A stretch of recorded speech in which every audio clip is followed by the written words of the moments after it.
So in this video, I just want to share some random thoughts on the state of the American church, just from my perspective as a math professor and also an engineer.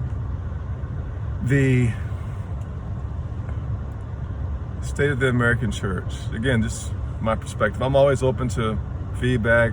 You know, if I'm seeing something wrong, I'm always open to getting that feedback. Anytime I've shared these kinds of thoughts with people, even people in church, I always tell them, hey, if I'm seeing something wrong, please let me know. So I've shared a lot of this already with, various people. Could be church leadership, could be just other members. But so I guess, and when I say church, I'm not talking about just the church I'm going to. I'm just talking about observations I've made, throughout my whole life. So I've been involved in many kinds of churches. So this is not directed against or towards any church, because I'm a part of the church. So I'm wanting to make the church overall better. So I'm not coming from a place of, negative critique. I'm coming from a place of love and wanting everyone to, to be better. So, but, as an engineer, and as a math professor, all the work I've done in those fields, one of the things that, is focused on is results, of course, results. So when I'm up teaching, there teaching, say calculus or, algebra or geometry or, whatever the subject matter is, yes, I have to make sure I convey the material in a clear fashion, but at the same time, I have to make sure that after that material is conveyed, that people are actually understanding that material. Because what I get a lot is, wow, Professor Sauter or Dr. Sauter, you've really conveyed the information in a clear fashion. And I feel good about myself when they tell me that. I feel great. Oh, wow, okay, I'm doing a great job. But then I give an exam and I'm like, oh, I guess I did not do such a great job. Again, sometimes it's on me, maybe I didn't convey the material, but sometimes it's on the student, perhaps they didn't study. And sometimes it's a mixture, perhaps I didn't give enough intermediate assessments, quizzes, homeworks to verify that they were truly understanding. So basically, I was not circling back to make sure that everyone was understanding what was going on. And kind of going to the engineering domain, I've kind of been in both domains. I've been in the academic domain, and I've also been in the workforce domain from the standpoint of applied application of mathematics to real world problems, which essentially is what engineering is. You could think of engineering simply as applying math, applying physics to real world problems, getting a little tongue tied because my car's a little cold in here, but real world problems of interest to commercial or government entities. So I've kind of done both the theoretical and the applied mathematics. And in the engineering world, they are concerned about results. Yes, you can present problems, but at the end of the day, they want to know that there's a solution to the problem. You can't just go in there whining all the time about, okay, we can't get this done, we can't get this done. At some point, they're going to ask you, okay, I understand the problems, I get that, but we are paying you for solutions. We're not paying you to tell us what the problems are. We're paying you to give us solutions to these problems. Yes, it's important to understand what the problems are, but we're paying you to provide solutions to this problem. So one of the things, I want to use this as a backdrop. So one of the things I've kind of, because the whole, I guess, theme of this particular talk I'm doing now is the whole notion of the state of the American church from the perspective of a math professor and from the perspective of an engineer. Well, one of the things that I've noticed is, and again, this is not any particular church, but it just seems to be just in conversation with people, a common thread is lack of discipleship. And one of the things that Jesus told us in the Great Commission in Matthew, in the book of Matthew, I believe it's chapter 28. I don't have any notes, so I'm kind of going from memory. Is we're supposed to go and make disciples. He didn't say go and get people to pray a sinner's prayer. I mean, I'm not, saying that's a bad thing. I mean, of course, it's a good thing. I mean, for someone to pray that sinner's prayer and get saved, that's a great thing. But he said to make disciples, and one of the common threads I'm seeing is there seems to be a lack of discipleship. And again, just like I was saying with the teaching, I'm not putting that all on church leadership. I'm not putting that all on membership. I think, just like I said with teaching, it could be a mix of the two. Because when I was discipled, I have to admit, I was really hungry for truth. So I was, very open-minded to being discipled. So I know there are challenges. Some people don't like to be challenged. I like to be challenged. I like to have my faith sharpened. How I got, I grew up in church, but it was in college where, I was actually challenged. And actually, I didn't like it at first, but it actually made me better. And it ultimately caused me to get grounded, in the Christian faith, through that challenge. So I would say, that seems to be, the missing link. Because if once someone is discipled, you don't have to tell them how to live their life. They'll know how to live their life. They'll know how to conduct their marriage. They'll know how to conduct themselves in society. They'll know how to elect the right types of candidates to office, because they'll be approaching those types of issues from a biblical worldview. So I think that's the challenge that's facing our society now is, churches are prevalent all around this country, but are those churches impacting society with the impact of the gospel? And we have to, again, I want to be careful not to come across as being critical, because I've gained so much from various churches I've been involved in, and so much from leadership. They pour it into me, and I know they have a heart for God. So I want to make sure I'm clear that I appreciate all the leadership. I appreciate the experiences.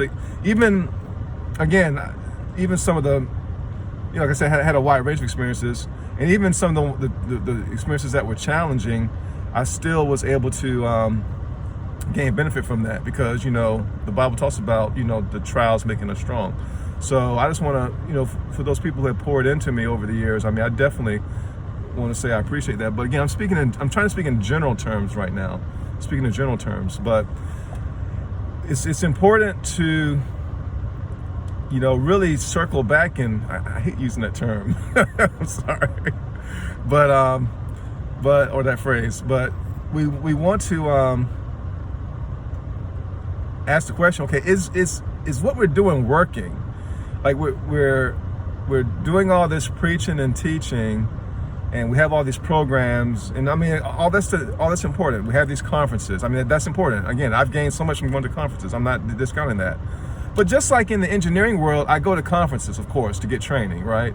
Even with school, I may go to a conference, right? So I'm not discounting that. But at the end of the day, if that conference does not cause tangible impact in being a better engineer and getting that job done, or in improving the educational experience of students, then that conference was just basically a feel-good experience, right? Same thing with going to church every Sunday. It's very important. I've been going to church pretty much every Sunday since I was a baby, I think. Okay, so I'm not saying that's not important. It is important. But at the end of the day, is it causing us to become more like Jesus? Are we growing in love towards our fellow neighbor? Because if we're going to church every Sunday, but we can't love the people that we're going to church with, something's off about that, right? If we're going to church every Sunday and we're not increasing in love, for our fellow believers, and also not only our fellow believers, but for the people in our various circles of influence at large, whether it be family or neighbors, whatever. If we're not growing tangibly in love with people, something is off, right? So we really need to, just get better, I think, at asking each other questions like, how is your walk going? How is your love for your neighbors going? How is your marriage going? How are your kids doing? I see your kids in church every Sunday, but how are they growing? Are they really growing in in relationship to the Lord, as far as, are they growing close to the Lord? Are they growing in the knowledge of the Word of God? Do they have confidence in who they are as believers? Or are they just like everyone else? I mean, you know, they go to church, but yet their mindset is just like everyone else. Should not be, right? So I know I'm rambling, but I mean, it's just, this kind of stuff has just kind of been, I guess you could say, percolating throughout in my mind and heart, I think, for years now. And I'm trying to just throw these things out there to hopefully get people thinking. Again, I'm not saying you have to, you know, especially if you know me locally, I'm not saying you have to respond. I'm just trying to just get some thoughts going. You know, I'm hoping that if wherever church that you're going to, maybe some of these ideas or thoughts could possibly help you improve your church.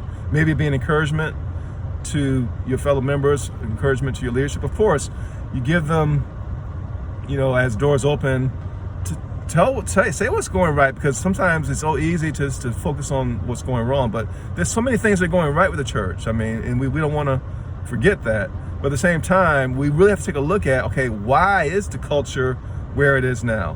Why are we, you know, things that are seemingly common sense, it seems like there seems to be a lack of it nowadays. Why is that? Has the church lost, you know, what Jesus called, you know, have we lost our saltiness, so to speak? We're supposed to be the salt of the earth. We need to really ask those questions. Again, what I keep going back to is, it goes back to discipleship, and it goes back to accountability, holding everyone accountable. You know, in a good way. I'm not saying get into everyone's business. I'm saying this accountability is based on relationship. There's a word that's used, koinonia. I probably had to put that in the notes of the video.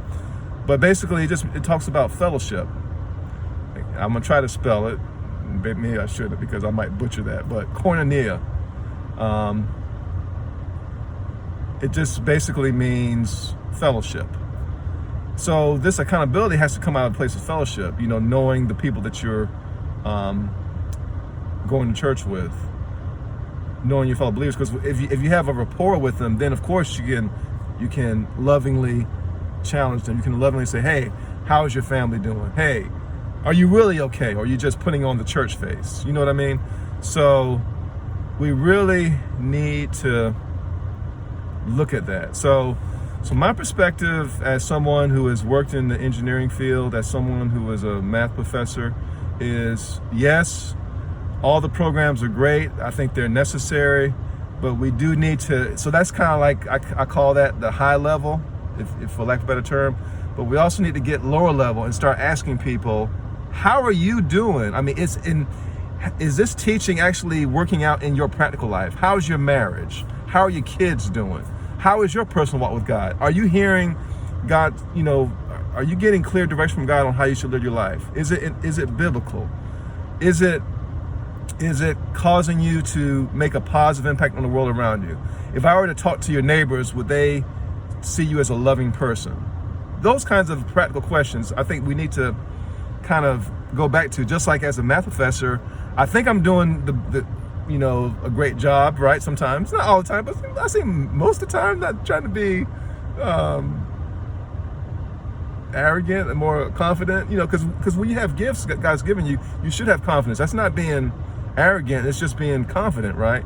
You want to, if you have a doctor, you want that doctor to be confident in what they're doing, right? You don't want them to be like, oh, I mean, I hope I'm able to do the surgery right. I mean, you don't want that, right? You don't want that, all right? You want your doctor to be confident. So I think, as far as teaching, the feedback I've gotten is students, you know, say I'm doing a good job. But at the same time, I know if they're doing a good job. I know if I'm doing a good job if, when I grade those papers, that knowledge transfer is shown in those papers. Again, it's not always my fault if that does not happen, because I had to fail some students last semester, right? And I would like to say it wasn't my fault.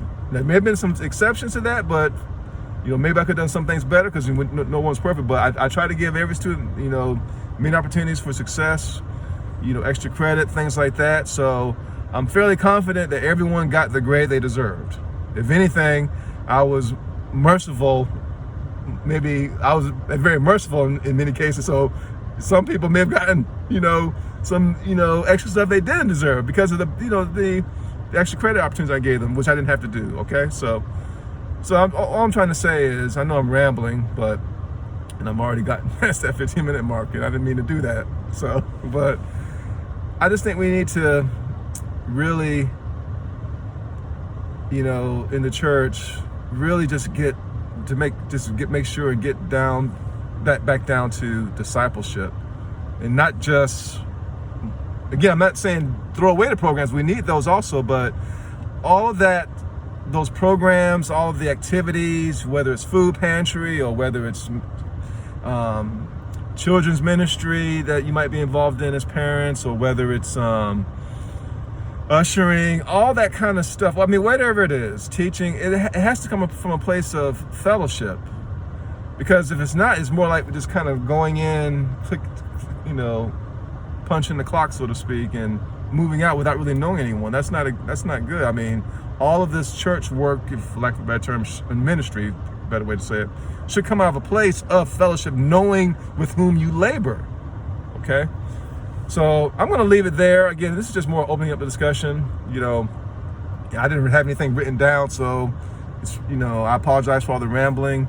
Hope that's a blessing to you all, and have a blessed day and a great new year in 2022. Wow, can't believe already in 2022, but y'all have a great new year.